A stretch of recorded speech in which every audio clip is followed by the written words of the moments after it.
नमस्कार दोस्तों, स्वागत है आप सबका हमारे YouTube चैनल लाइफ स्कूल में और मैं हूं आपका दोस्त लोकेंद्र कुमार साहू। इस वीडियो में हम अध्याय 10 ऊंचाई एवं दूरी के प्रश्न 8वां को सॉल्व करेंगे, इसलिए आप वीडियो में अंत तक जरूर बने। वीडियो स्टार्ट करने से पहले अगर आप इस चैनल पे नए हैं तो चैनल को सब्सक्राइब कर लें और बेल आइकन को भी प्रेस कर लें ताकि हमारी नई आने वाली वीडियो आप तक आसानी से पहुंच सके। तो चलिए फ्रेंड्स, वीडियो स्टार्ट करते हैं।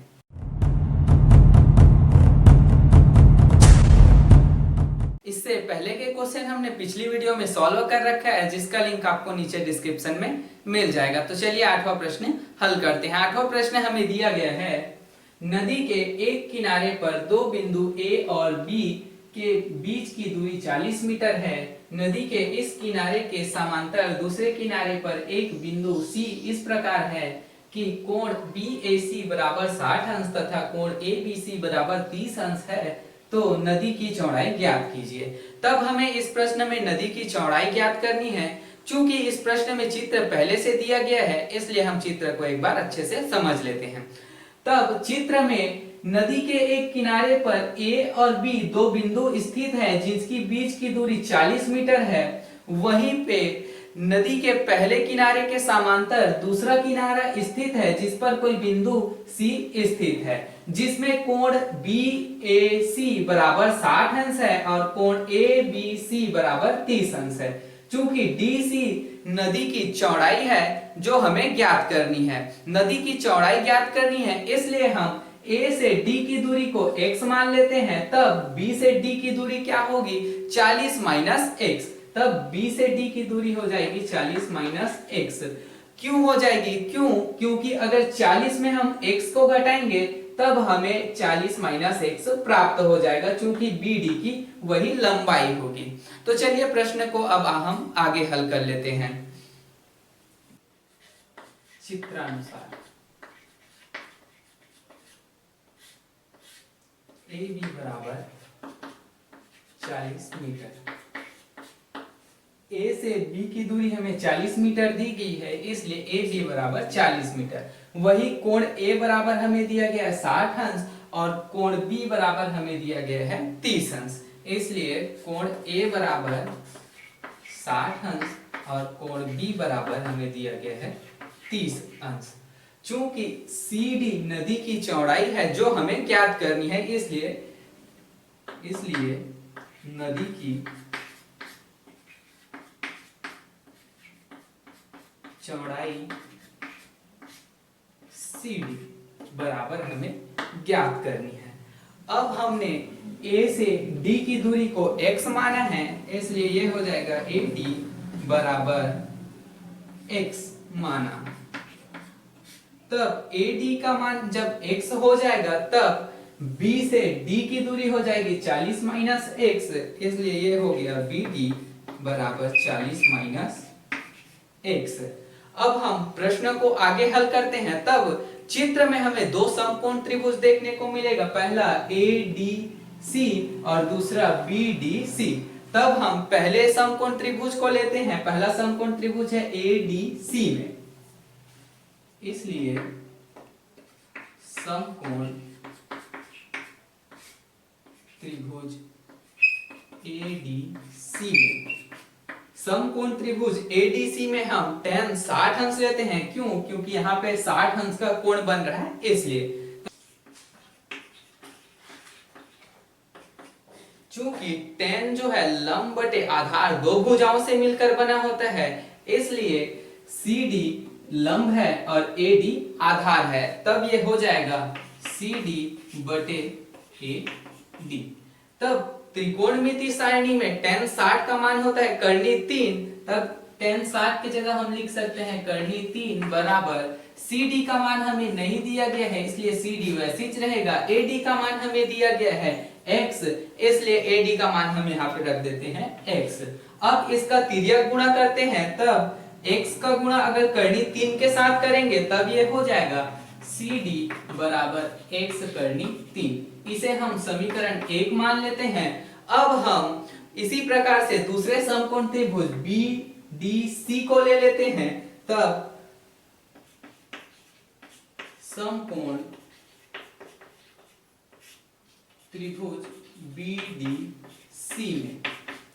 समकोण त्रिभुज BDC में हम tan 30 अंश लेंगे। क्यों? क्योंकि यहाँ पे 30 अंश का कोण बन रहा है, इसलिए यहाँ पे हम ले लेते हैं tan 30 अंश बराबर, चूंकि यहाँ पे tan जो है दो भुजाओं से मिलकर बना है, लंब बटे आधार, इसमें लंब है CD और आधार है BD, तब ये हो जाएगा CD बटे BD। अब इसे आगे हल कर लेते हैं, तब ये हो जाएगा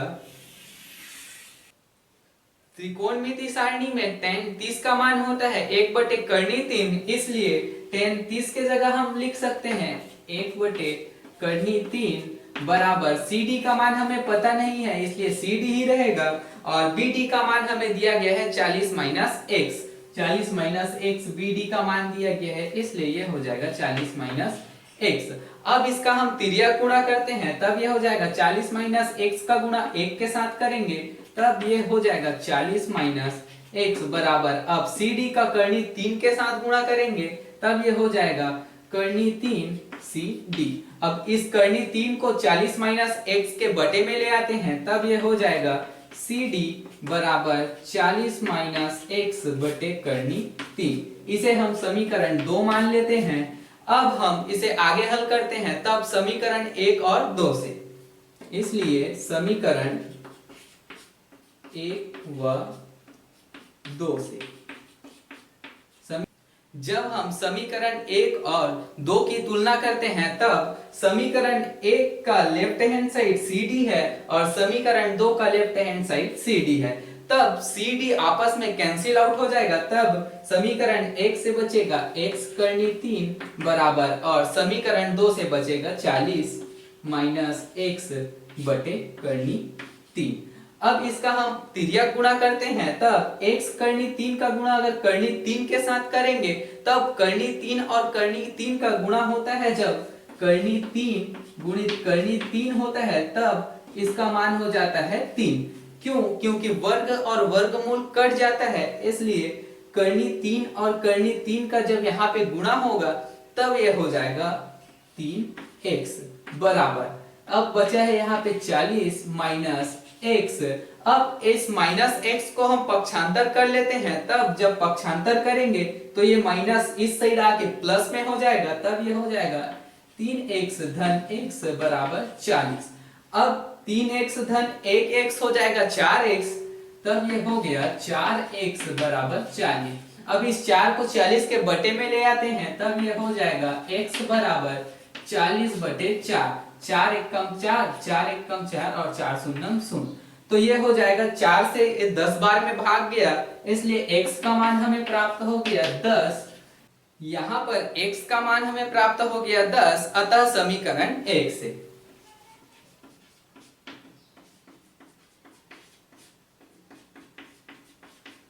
समीकरण 1 हमें दिया गया है CD बराबर x कर्णी 3, इसलिए वहां पे हम लिख सकते हैं CD बराबर x कर्णी 3। अब समीकरण 1 में x के जगह पे हम 10 रखेंगे, तब ये हो जाएगा CD बराबर 10 कर्णी 3 मीटर। यही हमारा आंसर है। अतः नदी की चौड़ाई CD बराबर हमें प्राप्त हुई 10 कर्णी 3। अतः नदी की चौड़ाई बराबर 10 कर्णी 3 मीटर है। तो इस प्रकार से यह प्रश्न हल हो गया, जिसमें नदी की चौड़ाई हमें CD बराबर प्राप्त हुई है 10 कर्णी 3 मीटर। इस प्रकार से यह प्रश्न भी सॉल्व हो गया। बाकी के प्रश्न हम अगले वीडियो में लेकर आएंगे। तब तक के लिए आप बने रहे हमारे YouTube चैनल लाइफ स्कूल के साथ। उम्मीद है कि आपको यह वीडियो जरूर पसंद आई होगी। वीडियो पसंद आई तो वीडियो को लाइक करें, कमेंट करें और ज्यादा से ज्यादा शेयर करें। धन्यवाद।